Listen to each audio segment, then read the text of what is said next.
Welcome, everyone, to the Learn and Listen podcast. I'm Sarah, and today we're going to explore a topic that many find challenging: public speaking.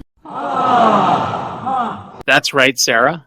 I'm Michael, and we're thrilled to help our listeners improve their English while mastering the art of speaking in front of others. Before we begin our discussion, let's start with a thought-provoking question for you, our dear listeners. Close your eyes for a moment, if it's safe to do so, and imagine this scenario.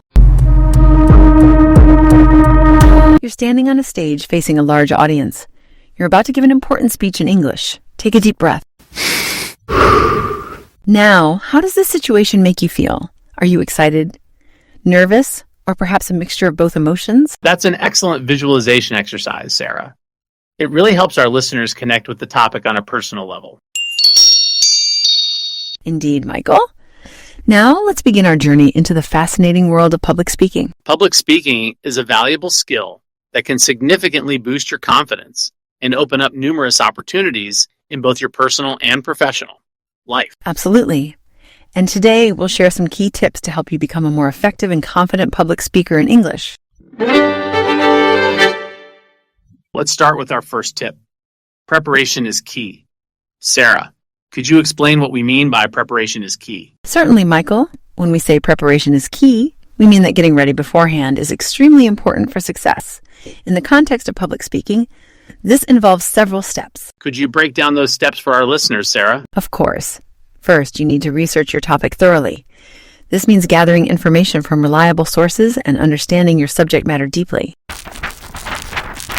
Next, you should organize your thoughts. This involves creating an outline or structure for your speech.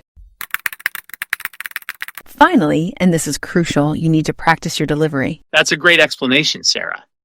And speaking of practice, let's introduce a useful verb for our listeners: to rehearse. Can you use it in a sentence? Certainly.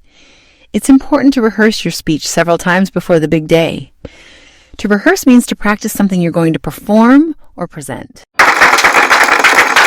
Wonderful explanation. Now, let's move on to our second tip. Know your audience. This tip is crucial.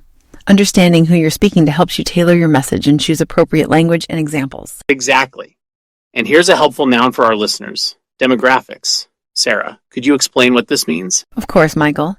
Demographics refers to the characteristics of a group of people, such as their age, gender, occupation, or interests. For example, understanding the demographics of your audience can help you create a more engaging and relevant speech.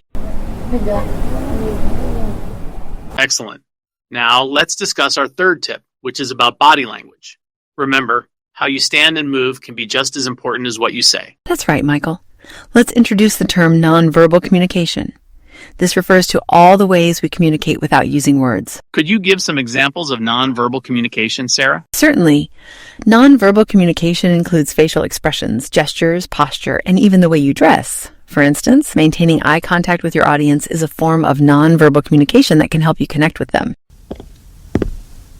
Great point. Now, let's talk about our fourth tip. Use clear and concise language. This is especially important when speaking in a second language. It's better to use simple, straightforward words that you're comfortable with, rather than trying to impress with complex vocabulary. Absolutely. Here's a useful phrase: get your point across. This means to communicate your idea clearly so others understand. For example, using simple language can help you get your point across more effectively. Great example, Michael. Our fifth and final tip is practice, practice, practice. Yes. The more you practice, the more confident you'll become. Here's a motivational idiom for our listeners: practice makes perfect. That's a great one. It means that you can become skilled at something if you practice it regularly. Now, as we wrap up, let's recap our 5 tips for effective public speaking in English. 1. Preparation is key. Wonderful summary, Michael. And now for our interactive element. We challenge our listeners to record themselves giving a 1-minute speech in English on a topic they're passionate about. Great idea. Listeners, after you've recorded your speech, we'd love to hear about your experience. Share your thoughts in the comments section below this episode. Yes, tell us. How did it feel to give your speech? What did you learn about your public speaking skills? Did you use any of the tips we discussed today? We're excited to read about your experiences. Remember, every great speaker started as a beginner. Keep practicing, and you'll see improvement in both your public speaking skills and your English proficiency. That's That's all for today's extended episode of the Learn and Listen podcast. Thank you for staying with us and for your commitment to improving your English and public speaking skills. We hope you found this episode helpful and engaging.